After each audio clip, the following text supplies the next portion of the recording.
स्वागत है प्यारे बच्चों, आप सभी का एक नई वीडियो में। यदि आप सभी क्लास 9th में हैं तो इस वीडियो के अंदर मैं आप सभी को क्लास 9th के प्रश्नों वाली 5.2 को सॉल्व कराऊंगा। तो चलिए पहला क्वेश्चन पढ़ लेते हैं, देखते हैं हमको क्या दिया गया है और इसका आंसर किस प्रकार से हम लिखेंगे।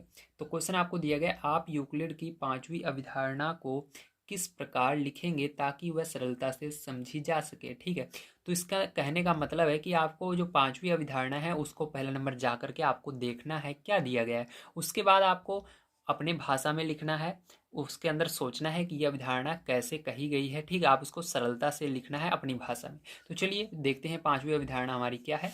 तो आपको इसके लिए पीछे आ जाना है 5वीं अवधारणा पर। तो आप आएंगे पेज नंबर 100 पर। ठीक, तो पेज नंबर 100 यानी 100 पर आपको नीचे मिल जाता है अवधारणा 5। अब इसको एक बार मैं पढ़ूंगा, उसके बाद आपको बढ़िया तरीके से समझाऊंगा। ठीक है, और इसको किस तरह से आप अपनी भाषा में लिखेंगे उसको मैं यहाँ पर लिख रखा हूँ, अभी आपको कॉपी पर भी दिखा दूंगा। ठीक है, चलिए पहले हम इसको समझ लेते हैं आखिर हमको ये दिया क्या गया है, नहीं तो मैं डायरेक्ट बताऊंगा तो आपको समझ में नहीं आएगा। दिया गया है, यदि एक सीधी रेखा दो सीधी रेखाओं पर गिरकर अपने एक ही ओर दो अंतःकोण इस प्रकार बनाए कि इन दोनों कोणों का योग मिलकर दो समकोणों से कम हो, तो वे दोनों सीधी रेखाएं अनिश्चित रूप से बढ़ाए जाने पर उसी ओर मिलती हैं जिस ओर यह योग दो समकोणों से कम होता है। ठीक है, तो प्यारे बच्चों अभी इस अवधारणा को हम बहुत डिटेल में आपको समझाने वाले हैं। एक एक चीज़ को बड़े ध्यान से समझना है और जो इसके अंदर मेन टॉपिक मैं आपको याद रखने के लिए कहूँगा उसको याद रखना है, क्योंकि अभी जब मैं इसका आंसर लिखूंगा, ठीक है, क्योंकि हमको यही काम करना है, सबसे पहले इसको समझना है, उसके बाद अपने मन से इसका आंसर बनाकर लिखना है। ठीक है, तो उसके अंदर काम आएगा। चलिए अब पढ़ते हैं। यदि एक सीधी रेखा, तो इसके अंदर एक सीधी रेखा देखिए कौन सी दिख रही है, ये वाली सीधी रेखा है, क्योंकि ये अकेले है। ठीक है, तो इसी सीधी रेखा की बात हो रही है पी क्यू की। दो सीधी रेखाओं पर गिरकर, दो सीधी रेखाएं कौन सी मानी जाएगी, ये वाली दो सीधी रेखाएं हैं ए बी और सी डी, इनकी बात हो रही है। गिरकर अपने एक ही ओर दो अंतःकोण इस प्रकार बनाए कि, देखिए किस रेखा की भी बात हो रही है, सबसे पहले कौन सी है, एक सीधी रेखा।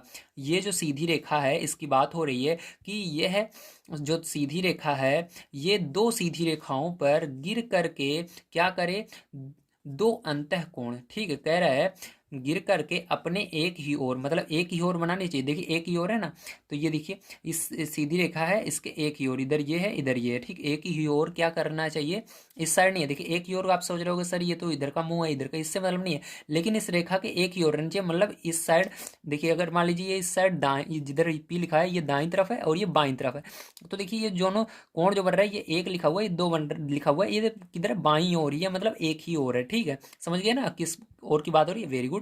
इधर अगर बनता तो इसको कहते हैं दूसरी ओर, अगर इधर बनता दूसरी ओर, मतलब ये दाईं तरफ है इधर बाईं तरफ, तो दोनों कोण जो बन रहे हैं ये वाला और ये वाला दोनों किधर बन रहे हैं, बाईं तरफ ही बन रहे हैं। ठीक है, तो ये एक ही ओर कोण बन रहा है, समझ गए, एक ही ओर कोण का मतलब वेरी गुड।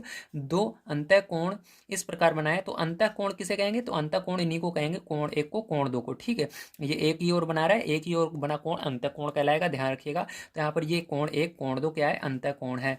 इस प्रकार बनाए कि दोनों कोणों का योग क्या होना चाहिए, इन दोनों कोणों का योग, मतलब इन दोनों को जब आप जोड़ोगे, ठीक, कोण एक जितना भी आएगा और कोण दो जितना भी आएगा, उन दोनों को जब जोड़ोगे तो क्या होना चाहिए, आगे पढ़ेंगे, मिलकर दो समकोण से कम होना चाहिए। तो दो समकोण से कम होना चाहिए, इन दोनों को जोड़ने पर दो समकोण से कम होना चाहिए। दो समकोण, एक समकोण कितने का होता है, 90 अंश का होता है, तो दो समकोण कितने का होगा, 90 90 जोड़ो 180, मतलब इन दोनों को जोड़ने पर 180 अंश से कम होना चाहिए। तो इसको याद रखना है, इन दोनों को जोड़ने पर 180 अंश से कम होना चाहिए, मेन टॉपिक है, इसको भी हम आंसर में लिखेंगे। ठीक है, दो सम मतलब क्या हमको याद रखना है, यहाँ पर अंतः कोण जो रहेगा, ठीक है, जो दो अंतः कोण रहेंगे उन दोनों को जब जोड़ेंगे तो दो समकोण से कम होना चाहिए, मतलब 180 अंश से कम होना चाहिए। ठीक, दो समकोण चाहे लिखो या नहीं लिखो, लेकिन आपको इसे लिखना है कि जो दो अंतः कोणों का योग होगा वो 180 अंश से कम होना चाहिए, क्योंकि दो समकोण का मतलब ये होता है 90 और 90, 90 90 को जोड़ोगे 180, तो 180 अंश से कम होना चाहिए। आगे देखिए, तो वे दोनों सीधी रेखाएं अनिश्चित रूप से बढ़ाए जाने पर, मतलब क्या होगा कि ये जो दो सीधी रेखाएं हैं इन दोनों को आगे अगर हम बढ़ाते ही चले जाएं, जैसे आपने देखा है वायर देखा ना, बिजली का तार देखा है, ये बिजली का तार छोड़िए, चलिए सड़क देखे हो, सड़क पर पट्टियां लगी रहती है ना इस तरह से, बगल बगल में, उनकी बात मान लीजिए हो रही है, तो उन लोगों को उनको क्या करना है, अनिश्चित रूप से यदि हम बढ़ाते चले जाएं, मतलब उस पट्टी को क्या करें, ऐसे सीधा लेते चले जाएं, उसकी बात हो रही है, ध्यान समझना।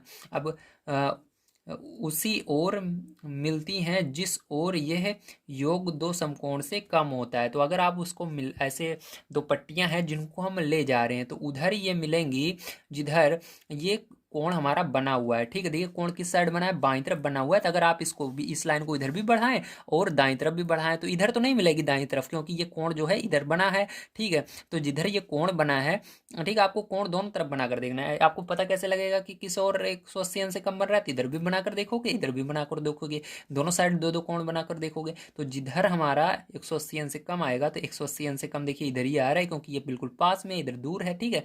तो इधर क्या होगा, निश्चित रूप से जब आप इस लाइन को बढ़ाओगे तो ये कहीं ना कहीं जाकर आगे मिलेगी। देखिए यहाँ पर पतली होती जा रही ना, पतली होती जा रही, पतली आगे मिल जाएगी, ठीक, समझ गए, वेरी गुड। अब देखिए इसको कैसे लिखना है, अब इसको समझेंगे। तो यहाँ पर देखिए आंसर में आप लिखोगे, दो रेखाओं को कोई तीसरी रेखा यदि इस प्रकार काटती हो कि, देखिए वही चीज मैं लिख रहा हूँ, लेकिन जो जो मैंने बताया था उसी चीज को अपने मन से आपको लिखना है, ठीक है। बस उसके अंदर कुछ मेन टॉपिक निकाल लेना है।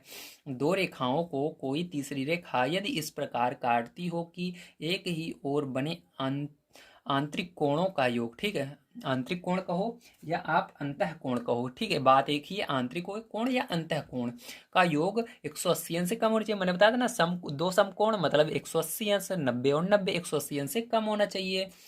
वे दोनों रेखाएं एक दूसरे को काटेंगी, मतलब आगे जाकर मिलेंगी, ठीक है, समझ गए, वेरी गुड, यही आंसर आप लिख दीजिएगा। चलिए इसके बाद दूसरा नंबर क्वेश्चन प्यारे बच्चों हम पढ़ लेते हैं, यहाँ पर क्या दिया गया है और इसको देखेंगे किस तरह से होगा, ठीक है। तो चलिए दूसरा नंबर क्वेश्चन मैं आपको दिखा देता हूँ प्यारे बच्चों, यहाँ पर क्या दिया गया, ठीक, समझ में आ गया कि नहीं आपको पहला क्वेश्चन, वेरी गुड। तो दूसरा नंबर क्वेश्चन आपको दिया गया, क्या यूक्लिड की पांचवी अवधारणा से समांतर रेखाओं के अस्तित्व का औचित्य निर्धारित होता है, स्पष्ट कीजिए, ये दिया गया है। तो अब इसको कैसे समझेंगे, ध्यान से समझना है। तो देखिए प्यारे बच्चों, यहाँ पर अब हम समझेंगे सेकंड नंबर का जो हमारा आंसर है उसको किस प्रकार से लिखना है, ठीक है। तो आपको एक एक चीज़ को बड़े बारीकी से अब देखना होगा। तो यहाँ पर जैसा कि आप सभी देख सकते हैं, आपको आपका सेकंड नंबर का आंसर सबसे पहले समझना होगा, ठीक है, किस तरह से लिखेंगे। उसके लिए मैं आपको यहाँ पर लिख रखा हूँ किस तरह से आप एग्जाम में लिखेंगे, और उसके बाद यहाँ पर इसको समझाने के लिए मैंने क्या की है, एक चित्र बनाया है, ठीक है। तो यहाँ पर चलिए सबसे पहले इसको हम पढ़ लेते हैं।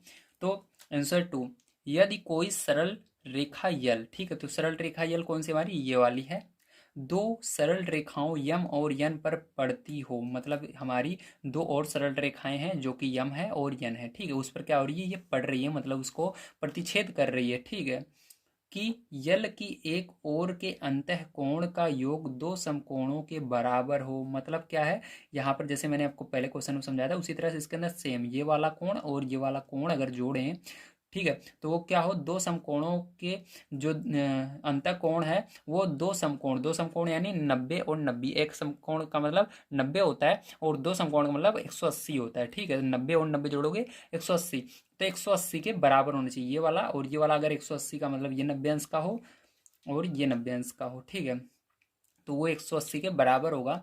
तो यूक्लिड के पांचवें अवकृत मतलब जो अवधारणा है उसी की बात हो रही है, के अनुसार ये रेखा यल के इस ओर नहीं मिलेगी, मतलब ये इस ओर नहीं मिलेगी, आगे जाकर ये जैसे मैंने पहले वाले में दिखाया था वो आगे जाकर इधर पतली होती जा रही है, लेकिन ये हर जगह बराबर रहेगी, क्योंकि यहाँ पर दोनों तरफ जो कोण बन रहा है इसका अंतः कोण बराबर है, ठीक है, 90 अंश है, ठीक है, इधर भी 90, 90 इधर भी, मतलब 180 है पूरा का पूरा, ठीक है। तो ये कहीं पर भी नहीं मिलेगी, ध्यान रखिएगा, ठीक है।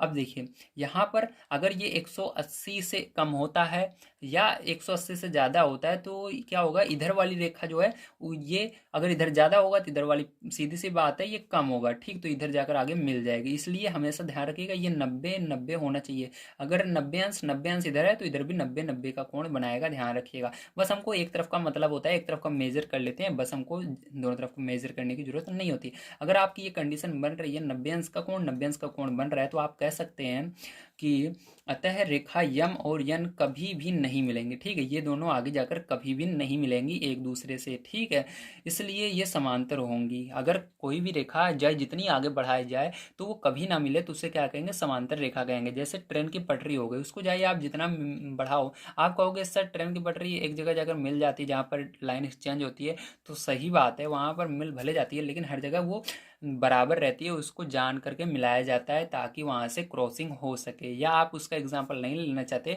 तो आप सड़क के किनारे बनी हुई जो पट्टियाँ होती हैं सफ़ेद कलर की उसका एग्जाम्पल ले सकते हैं, वो कभी भी नहीं मिलती, हर जगह बराबर होती हैं, ठीक है। तो समझ गए, इस तरह से आपको इसका आंसर देना था। तो उम्मीद है पेरेंट्स आप सभी को समझ में आया होगा कि इसका पहला और दूसरा क्वेश्चन किस प्रकार से सॉल्व करना था। तो पहला और दूसरा क्वेश्चन मैंने बहुत अच्छे तरीके से आपको समझा दिया है। अब यहाँ पर मैंने आप सभी को जो इस बुक की एक्सरसाइज 5.1 है उसको भी बढ़िया तरीके से पढ़ा रखी है। अगर आपने वीडियो नहीं देखा है तो आपको हमारे चैनल पर मिल जाएगी। इसके अलावा प्यारे बच्चों मैं आपको बता दूं, कल की वीडियो में मैं आप सभी को स्टार्ट करने जा रहा हूं आपका अध्याय 6 जो कि है रेखाएं और कोण। इस चैप्टर को अगर आप पढ़ना चाहते हैं तो नीचे दिए गए ब्लैक कलर को दबा करके सब्सक्राइब कर लीजिए और वीडियो को लाइक जरूर कीजिए, क्योंकि मैं यहाँ पर हर चीज़ में आपको बहुत अच्छी तरीके से समझाने की कोशिश करूंगा। तो यहाँ पर सारी चीज़ें आपको घर से एक बार पढ़ लेनी है, ठीक है। क्या क्या चीज़ें होती हैं बेसिक चीज़ें, जैसे कि यहाँ पर न्यून कोण, सम कोण, अधिक कोण, ऋजु कोण, प्रतिवर्ती कोण, ठीक। ये सारी चीज़ें आपको इसके अंदर बेसिक बेसिक चीज़ें दी गई हैं, इन सबको पढ़ लेना है।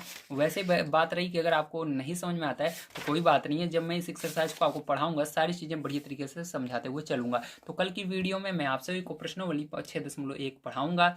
अगर आप सभी को कल की वीडियो देखनी हो तो प्लीज़ नीचे दिए गए ब्लैक कलर के बटन को दबाकर सब्सक्राइब जरूर कीजिए। तो मिलते हैं अगली वीडियो में। वीडियो देखने के लिए धन्यवाद। आप सभी का दिन शुभ हो। Thank you very much.